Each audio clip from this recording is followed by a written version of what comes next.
Hi, I'm State Representative Roger Goodman from the 45th Legislative District, which includes the northern parts of Kirkland and Redmond, all of the city of Woodinville, a little slice of Sammamish, and the beautiful Snoqualmie Valley, including Duval and Carnation. Thank you very much for the opportunity to serve. It's an honor and a privilege.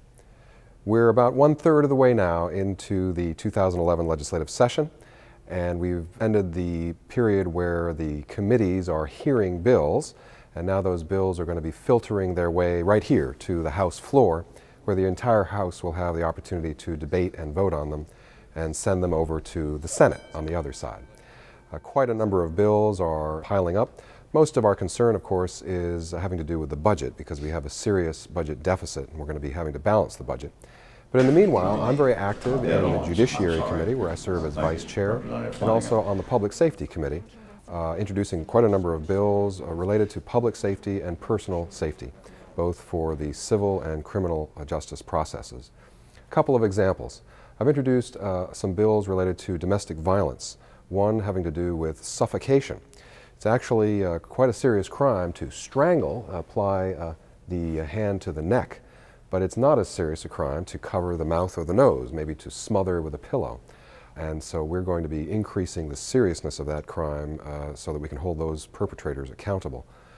Another measure I've introduced has to do with harassment and stalking. Stalking is becoming a more serious problem, and we've had a number of unfortunate deaths due to stalkers who were not properly monitored in the community. I'm proposing to have global positioning satellite electronic monitoring on stalkers who are clearly known to be a danger to the people that they target. For many years, I've also been very actively legislating in the area of drunk driving to get drunk drivers off of our roads.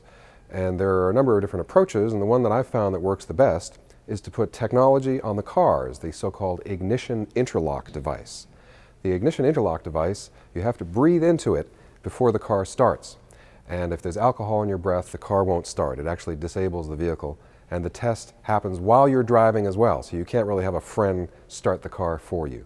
We've put 15,000 or more of these devices on cars across Washington State in the last couple of years and prevented many deaths and serious injuries as a result.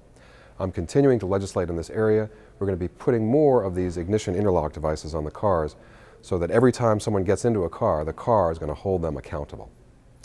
I just testified this afternoon about another bill that I have to impound the vehicles of drunk drivers for mandatory 12 hours. Unfortunately, a number of drunk drivers have gone back to pick up their car the same evening only to drive drunk again and injure others. And so we're going to be holding the car away from the person for a 12-hour period while they dry out, and maybe they can go back and get their car and not drive drunk again. There are many, many other bills that I've introduced, some having to do with foster care, some having to do with landlords and tenants, a wide variety of public policy areas, and I'll update you more on those later. But in the meanwhile, as the legislature continues its deliberations, please contact me. It's very important that I hear from you either by email or telephone, and if you want to make the trip down to Olympia for some FaceTime, that really makes a difference to me. So I look forward to hearing from you, and I will be updating you again soon from Olympia. Thanks very much.